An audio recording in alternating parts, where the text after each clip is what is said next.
Depois da lenta e gradual exclusão do Syd Barrett da banda, um dos fundadores do Pink Floyd, o Richard Wright, Nick Mason, David Gilmour e o Roger Waters, eles não sabiam pra onde ir com a banda. Um vácuo criativo deixado pelo Syd, que teve que ser preenchido por alguém. Esse alguém, principalmente o David Gilmour, e mais principalmente ainda Roger Waters, que foi quem deu o pontapé inicial para um álbum sobre a vida, sentimentos, a mente humana, a fragilidade humana. E em 1 de março de 1973, a banda viria a lançar o seu projeto mais icônico e celebrado até hoje. Eu vi isso nos comentários, normalmente eu ignoro comentários, mas eu fiquei com uma vontade de falar sobre esse álbum que eu acho que é necessário. 1 bilhão de pessoas já falaram desse álbum, só que eu quero falar sobre ele também. Começando pela capa, que tem aquele icônico prisma triangular que você já viu em 1 milhão de camisetas de pessoas que não sabem 2 músicas do Pink Floyd, ou das pessoas mais pretensiosas que você vai ver na sua vida. Mas assim que você percebe o impacto cultural que esse álbum teve. E essa é uma capa que fala por si só, a escuridão, a luz, as experiências humanas e como elas são complexas, coloridas também, não é uma coisa só. O álbum abre com aquele kick que lembra um coração, o pulso da existência, como se no começo do álbum uma vida fosse gerada, também com vários efeitos sonoros que são usados nas outras músicas depois, formando uma atmosfera meio nebulosa, também com trechos de entrevistas que foram feitas pela própria banda com as pessoas que estavam ali no estúdio, são largadas em vários pedaços do álbum, uma pista basicamente sobre o que é aquilo. E nesse começo é um trecho que vai estar lá no finalzinho em Brain Damage, falando sobre loucura também, que é um dos pontos principais do álbum. E eu acredito que como o mundo exterior pode fazer o seu interior colapsar. Existia um exemplo claro disso, que foi o Syd Barrett. Ele sofreu com problemas psiquiátricos causados por substâncias, e as drogas eram algo fundamental pro som da banda na época também. A primeira música de verdade do álbum, Breathe, ela transiciona com Speak To Me e começa com aquelas guitarras delicadas e um groove suave em 4x4, mas swingado ainda. Aí entra aquele Rhodes, que deve ser do Richard Wright, né? Ele é o tecladista do grupo. Ele entra fazendo aquele som meio dreamy, sonhador, sabe? Que o Pink Floyd faz demais. Eu faço demais nas minhas músicas também, mas eu acho que é maravilhoso. É agradável aos meus ouvidos, então é o que importa. Eu sou muito fã daqueles slides que tem por toda essa música e, aliás, por toda a discografia do Pink Floyd tem esses slides a lá George Harrison, que meio que levam você de um acorde ao outro. É uma viagem no slide. E, aliás, algo engraçado que aconteceu esses dias, uma pessoa me mandou mensagem e falou: caramba, você se inspirou no Dark Side of the Moon pra fazer aquele solo na sua música? Eu falei: cara, não. E, aliás, eu me inspirei em Dogs do Pink Floyd, se liga.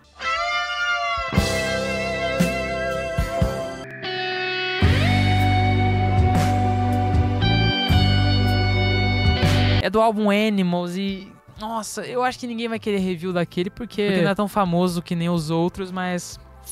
escute. As letras são muito diretas, elas ficam meio soltas. Respire o ar, não tenha medo de se importar. Saia, mas não me deixe. São letras bem gerais e livres. A coisa que mais me impressiona é o poder da música. Quando você tira os olhos técnicos e lógicos e só escuta com sensibilidade, até as palavras e as frases que parecem meio desconexas, sem sentido, ressoam com você. Don't be afraid to care, não tenha medo de se importar. Parece tão simples, mas hoje, na geração que tudo é determinado cringe, esforçar na frente dos outros é passar vergonha. Você tem que ter aquele ar de legalzão o tempo todo. Você tem que ter aura. Irmão, você vai morrer e ninguém vai lembrar daqui a um tempo. Faça as coisas que você ama. O que eu mais vejo hoje em dia é gente sem paixão, sem hobbies, que gasta o cérebro em redes sociais, perde totalmente a habilidade de pensar criticamente, e não consegue engajar em uma conversa que não envolva repetir o que outras pessoas falaram e ofender quem discordar. E o melhor exemplo disso é o Twitter. Pessoas arrogantes que não fazem meia coisa com substância, passam pela vida sem deixar rastros, pulam numa poça e acham que conhecem o oceano. Mas enfim, eu tô saindo do ponto. Breathing the Air é uma faixa gostosa, bem curta. Ela entra com uma certa calmaria, como a primeira música do álbum mesmo. Ela termina com uma transição perfeita para... uma faixa completamente instrumental, ao ponto que o Pink Floyd não temia nem um pouco, era te apresentar o álbum só pelo som, sem voz nenhuma. E eles te introduziam ao mundo do álbum por longos instrumentais. Possui quase 4 minutos e é uma música que soa muito futurista pra 1973. É engraçado ver as influências até hoje nesse álbum. Eu tava escutando aquele Imaginal Disc do ano passado e ver essa comparação. Eu não sei se é inspirado ou não, talvez não, mas é muito parecido.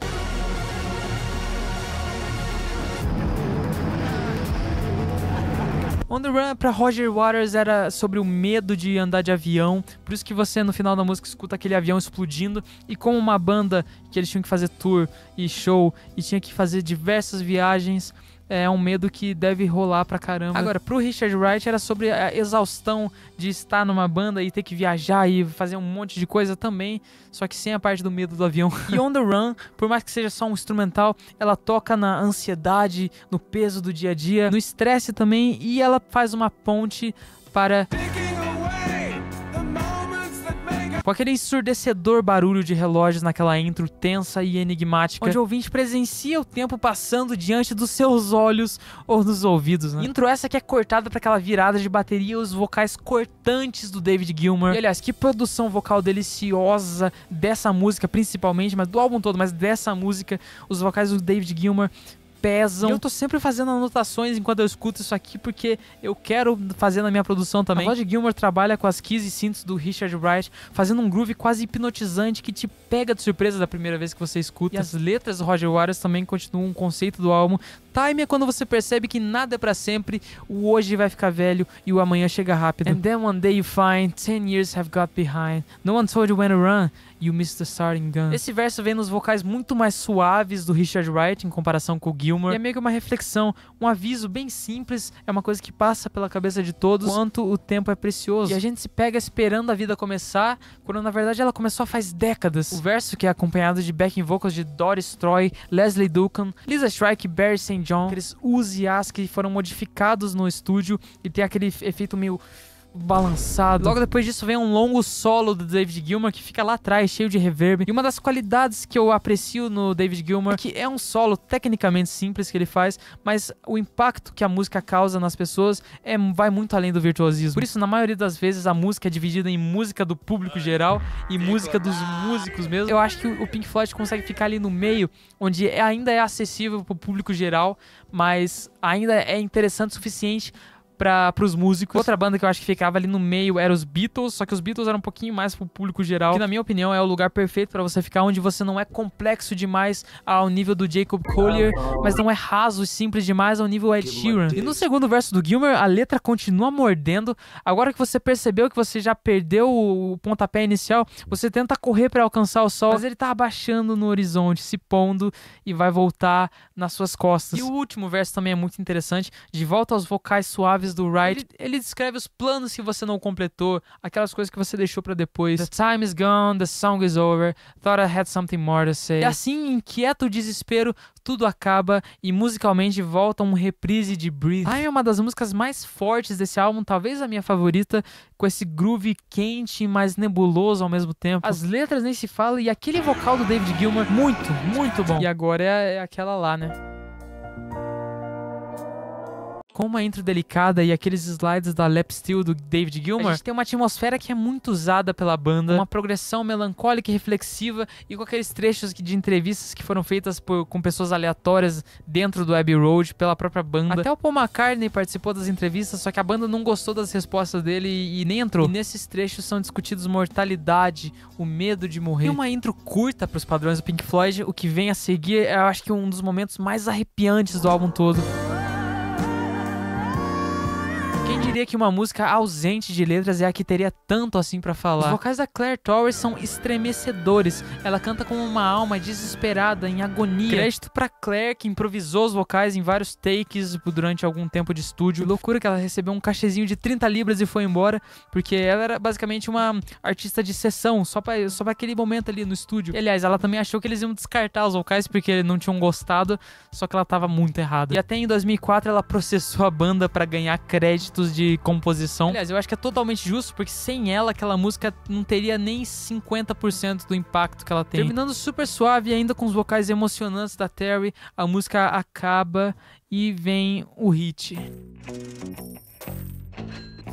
Começando com um som de moedas e caixa registradora num ritmo preciso. Duas coisas aconteciam aqui que não eram usuais da época. Eles tinham aqueles samples do som da moeda no ritmo, que era algo muito mais trabalhoso do que é hoje em dia, que é hoje você só arrasta, coloca lá e arruma. Na época você tinha que cortar fisicamente aquele tape. Se você errasse, bom, ficou fora, perdeu. Se você notou, essa música tem um ritmo meio estranho, parece que ela tá meio manca, e é porque essa música tá no compasso de 7/4. O Gilmour falou 7/8, mas eu quero simplificar.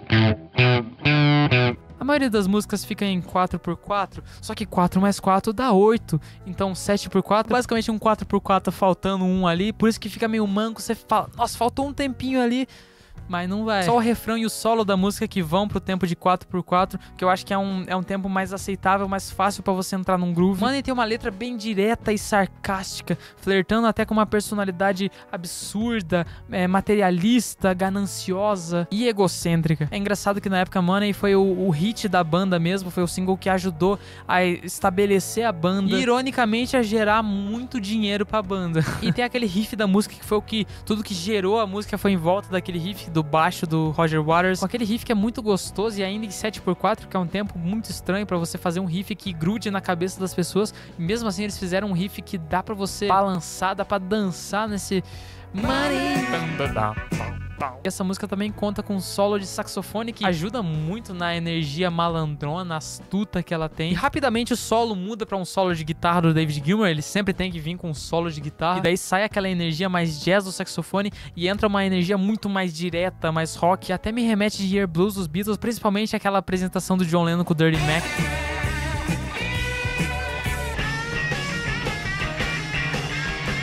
Depois de uma viagem nos solos longos do David Gilmour, o terceiro verso vem ainda mais irônico, destacando que todos querem que o dinheiro seja dividido igualmente pra todos, só não toca no meu. Money é digna de ser o hit do álbum, com aqueles solos longos, a performance vocal brava do David Gilmour, assim como o Time também, que foi muito boa. Acho que Time é melhor ainda, mas Money é muito forte. A letra satírica e aquele compasso musical estranho. 7/4 não era algo novo em hit de música pop. Os Beatles também fizeram isso em 1967 em All You Need Is Love. Mas não importa, são detalhes engajantes, interessantes e uma experiência nova, ainda mais em 1973. É interessante pros músicos, pros nerds e também pro público geral que só quer escutar uma música divertida. Hoje é outro dia. Mas continuando aqui com aquele fade out de Money, uma atmosfera melancólica, mais suave, uma composição do Richard Wright, o tecladista da banda, toma conta. Aliás, ela é bem influenciada por jazz, aparentemente. É o que eu chamo de uma balada mais progressiva. Tem uma progressão de acordes bem simples, mas o Wright deu um jeito de dar uma bagunçada ali pra deixar um pouco mais interessante.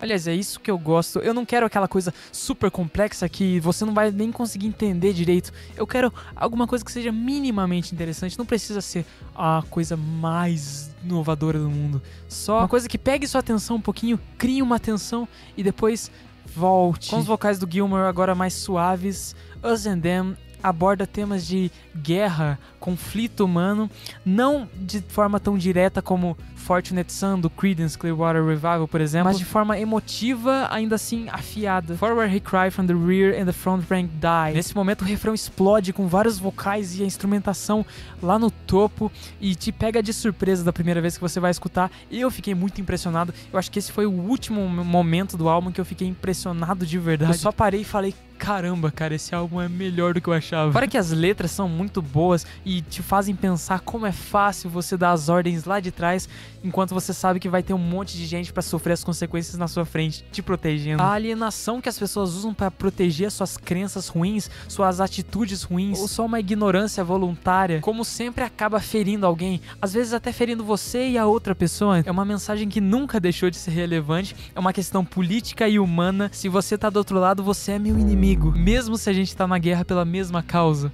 É estranho, né? Dá pra encaixar isso em tantos contextos, até musicalmente. Por exemplo, se eu não gostar de um artista, vai ter um monte de gente que vai me odiar como pessoa porque eu não gosto do artista deles, e eu vou odiar outras pessoas porque elas gostam de um artista que eu não gosto. Então é uma coisa muito louca como o ser humano faz. A opinião pessoal não existe mais, ou você tem que apoiar totalmente uma coisa ou você é inimigo total. Não existe pensamento crítico. Por isso que hoje você vê artistas aí tendo esforço nenhum, fazendo qualquer coisa, jogando pros fãs e eles amam. E se você não gosta, você tá errado. Mas enfim, Us and Them é uma das minhas favoritas desse álbum. O refrão deixa uma marca toda vez que ele é tocado e ela é muito boa. Agora, Any Color You Like é um jam, meio que pra transitar entre a Us and Them e a última música. Até o David Gilmour falou que não é uma parte vital do álbum, mas ele gostou de fazer um jamzinho ali, só colocar um instrumental. Eu gosto de Any Color You Like, com aqueles synths futuristas, meio que conversando com a guitarra. É uma faixa que realmente eu acho que não é a coisa mais necessária, não é algo que eu vou ficar voltando, mas se você estiver no clima, ela é bem agradável, sim. Aliás, todos os instrumentais, até de On The Run, que é uma música super estranha, cheia de... ela ainda assim é gostosa de escutar quando você tá naquele clima que você tá escutando o álbum todo, assim. Composição de Roger Waters, que foi a música que deu o nome Dark Side of the Moon pro álbum. Mostra como foi pra Roger Waters ver o declínio mental do Syd Barrett. E, aliás, é um tema que foi abordado mais e melhor ainda no álbum Wish You Were Here da banda, o posterior. Brain Damage tem uma estrutura bem simples. Se as guitarras fossem substituídas por violões, por exemplo, poderia muito bem ser uma música folk, acústica. Nos primeiros versos, Waters canta sobre o lunático pisando na grama. Lunático esse que é tratado pelo eu lírico com uma certa empatia, como se ele estivesse se identificando. And if the mandarin starts playing different tunes, I'll see you on the dark side of the moon. O refrão, que é a minha parte favorita, é a parte mais forte da música também. E é onde ele fala a frase, né? I'll see you on the dark side of the moon. Eu acho que foi aí que ele falou, caramba, The Dark Side of the Moon. E daí o nome do álbum. Os vocais do Waters e do Gilmour, junto com os dos backing vocals, e o órgão Hammond do Wright, eles formam um refrão intenso, digno de uma cena de filme. Aliás, vários momentos desse álbum soam como cenas de filme, principalmente Great Gig in the Sky, Money, Time. Eu vou falar basicamente o álbum todo, é quase uma cena de filme, o álbum todo. Ah, e junto com a bateria estrondosa do Nick Mason, são 3 minutos e 46 segundos, curtos pra uma ótima música, mas não seja por isso, porque agora vem...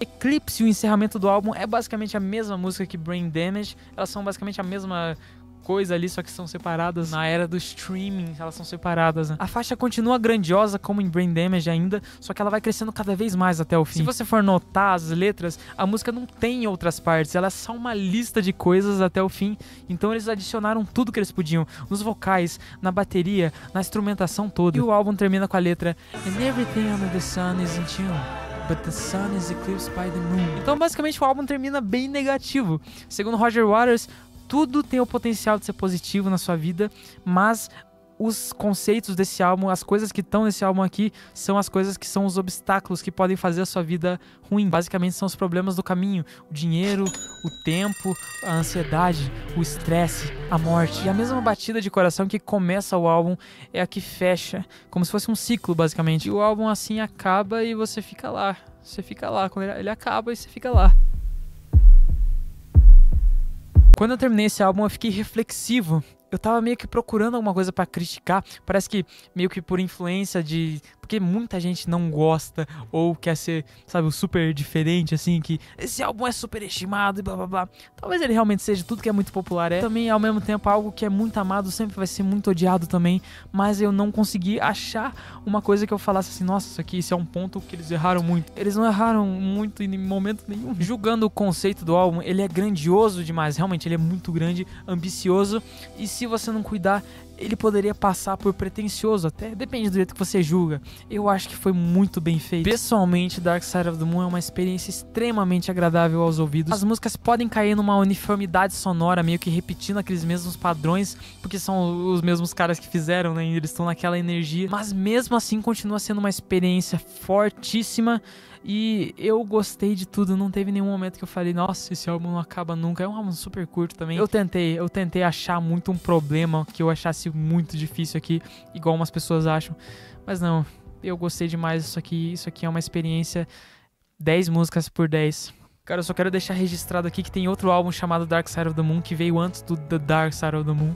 E eu só tenho pena dessa banda por ter esse mesmo nome que o álbum do Pink Floyd. Enfim, mais reviews no canal. Espero que você tenha gostado disso aqui. Isso aqui me deu mais trabalho do que as outras. Também vê meu outro canal, vê minhas músicas se você quiser. Eu ainda tô melhorando, eu só tô começando. Valeu mesmo assim, mais reviews no canal.